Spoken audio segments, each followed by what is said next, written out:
देखिए, ये सरकार जो एक कानून में संशोधन करके लेकर आई है, और वो है कि जो ड्राइवर होगा वो एक्सीडेंट अगर करेगा तो उसकी सजा 10 साल की होगी और 7 लाख रुपए जुर्माना होगा। सजा 10 साल की और 7 लाख रुपए जुर्माना। मैं एक बात बहुत सिंपल सी सीधी सी पूछना चाहता हूं इस सरकार से, क्या एक्सीडेंट कोई जान के करता है?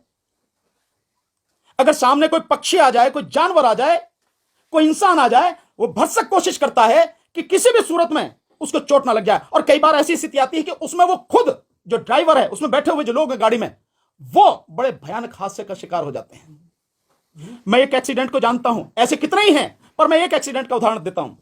बीजेपी के ही एक एमपी रहे हैं, संघप्रिय गौतम, नाम भी लेता हूं। वो लखनऊ की तरफ जा रहे थे गाड़ी से, एम्बेसडर गाड़ी में ऐसे ही एक व्यक्ति को, साइकिल वाले को बचाते हुए उनकी गाड़ी एक गहरे उसमें पोखर में, जोहड़ जिसे बोलते हैं, पूल, तालाब जिसे अंग्रेजी में और हिंदी में बोलते हैं, उसमें जाके गिरी।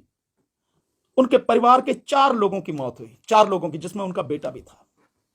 उनका बेटा, 4 लाशों का अंतिम संस्कार बुलंदशहर में हम सब ने मिलकर वहां किया था। स्थिति क्या रही होगी आप इसका अंदाजा लगाओ। तो कोई भी जानबूझकर एक्सीडेंट नहीं करता, एक्सीडेंट हो जाता है। एक्सीडेंट यही तो नाम है, घटना, दुर्घटना हो जाता है। अब उसमें इतनी कड़ी सजा का प्रावधान कर रहे हो। अगर आपको लगता है कि इसकी जरूरत है और आप इसे रोकना चाहते कि कोई जानबूझकर ना करे, तो भाई उसके लिए तो कानून पहले से ही है। अगर कोई व्यक्ति जानबूझकर एक्सीडेंट करता, चोट मारता है, तो नियत देखी जाती है ना, इंटेंशन कानून में, तो उसके लिए तो कानून है ऑलरेडी। अगर वो किसी की हत्या करता, कराया जाता है, बहुत से लोग एक्सीडेंट के माध्यम से मरवाते हैं लोगों को, उसके लिए तो कानून है।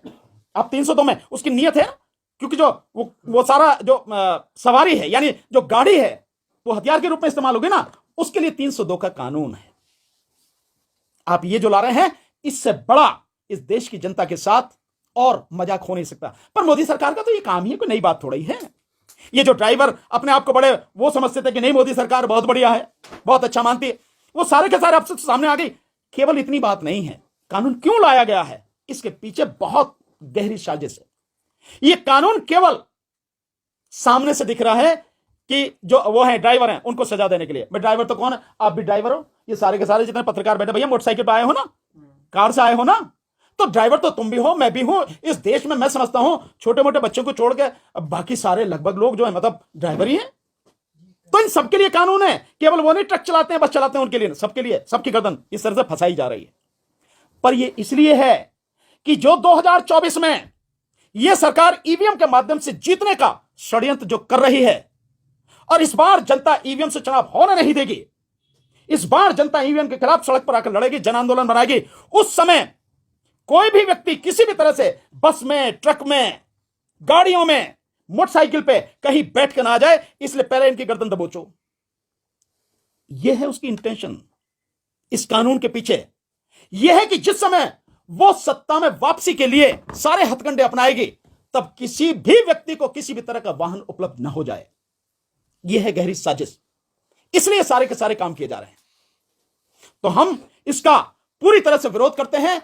और सभी ड्राइवर भाई हमारे, जो इस देश की आधी से ज्यादा आबादी है, वो ट्रक के ड्राइवर हो, बस के ड्राइवर हो, मेटाडोर के हो, छोटे हाथी के हो, कार के हो, मोटरसाइकिल के हो, स्कूटर के हो, कोई भी, हम उनके साथ में हैं, पूरी ताकत से उनके साथ में हैं। इस लड़ाई में हम कंधे से कंधा, कदम से कदम मिलाकर उनका साथ देंगे। सर, सरकार की तरफ से मॉब लिंचिंग को लेकर फांसी का प्रावधान किया गया है, और जो ड्राइवर संघ है उनकी तरफ से कहा गया है कि ड्राइवर की मॉब लिंचिंग बढ़ेगी।